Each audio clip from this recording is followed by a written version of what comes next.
সন্ধ্যার নাস্তা অথবা বাচ্চাদের টিফিনের জন্য খুব মজাদার একটি রেসিপি। তো চলুন কথা না বাড়িয়ে ভিডিওটি শুরু করা যাক। আসসালামু আলাইকুম, সোহেফা আফরিন ইউটিউব চ্যানেলে আপনাদের সবাইকে স্বাগতম। আশা করি আপনারা সবাই ভালো আছেন। তো এখানে আমি নাস্তাটা তৈরি করার জন্য 3টা কলা নিয়ে নিয়েছি। তো আপনারা দেখতেই পাচ্ছেন কলাগুলো বেশ মজে গিয়েছে। আসলে আমরা এটা সাধারণত খেতে পারি না, ফেলে দিই, কিন্তু এটা দিয়েও যে খুব মজার একটা নাস্তা তৈরি করা যায় আর সেটা খুব সহজ পদ্ধতিতে আমি আপনাদেরকে করে দেখাবো। তো দেখতেই পাচ্ছেন আমি কলাগুলো খুব সুন্দর করে ছিলে নিচ্ছি। তো এখানে আমার কলা ছিলা হয়ে গিয়েছে, আমি ময়লাগুলো এক সাইডে রেখে দিলাম। তো এখন এখানে আমি অ্যাড করছি চিনি। আমি এখানে 3 টেবিল চামচ চিনি ইউজ করব। এর সাথে আমি দিয়ে দিচ্ছি দুধ। এই চামচ পরিমাণ 2 চামচ দুধ দিয়ে দিব।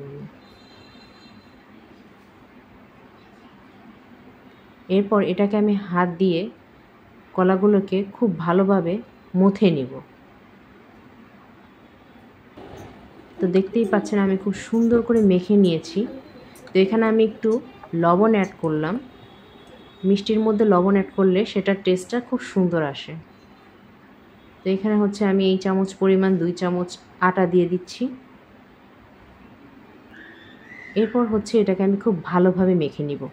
এখানে আমি আর এক্সট্রা কোনো পানি, কোনো দুধ আর কিছু ইউজ করব না। আমি এটা দিয়ে আমি মেখে নিব। আমার রেসিপিটি ভালো লাগলে অবশ্যই লাইক, কমেন্ট, শেয়ার করে আমার চ্যানেলটির পাশে থাকবেন আর সাবস্ক্রাইব করতে অবশ্যই ভুলবেন না। তো দেখতেই পাচ্ছেন আমার এখানে মথা হয়ে গিয়েছে। খুব সহজ একটা রেসিপি, 5 মিনিটেই তৈরি করা যায়, ঝটপট রেসিপিও বলতে পারেন। তো এখন আমি হাতটা সুন্দর করে ধুয়ে ফেলবো। এদিকে আমি চুলায় ফ্রাই প্যান বসিয়ে দিয়েছি।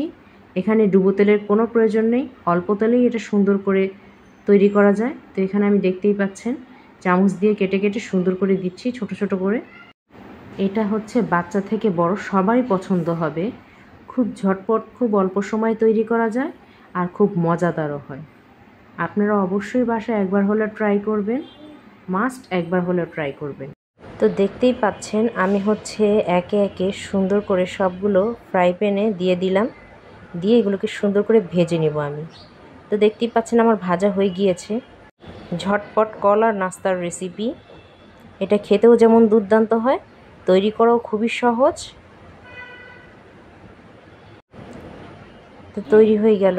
এটা বাচ্চা থেকে বড় সবারই পছন্দ হবে। সন্ধ্যার নাস্তার জন্য এটা পারফেক্ট, বাচ্চাদের টিফিনের জন্য। তো এখানে আমি মধু দিয়ে দিলাম। তো মধু দেওয়ার পর এটা যখন মুখে দেবেন, মুখের ভিতর জাস্ট ব্লাস্ট করবে এটা স্বাদ। অবশ্যই বাসায় একবার হলেও ট্রাই করবেন। আমার রেসিপিটি যদি আপনাদের ভালো লাগে তাহলে অবশ্যই আমার চ্যানেলটি সাবস্ক্রাইব করবেন, লাইক, কমেন্ট, শেয়ার করতে ভুলবেন না। আমার ভিডিওটি দেখার জন্য আপনাদেরকে অসংখ্য ধন্যবাদ।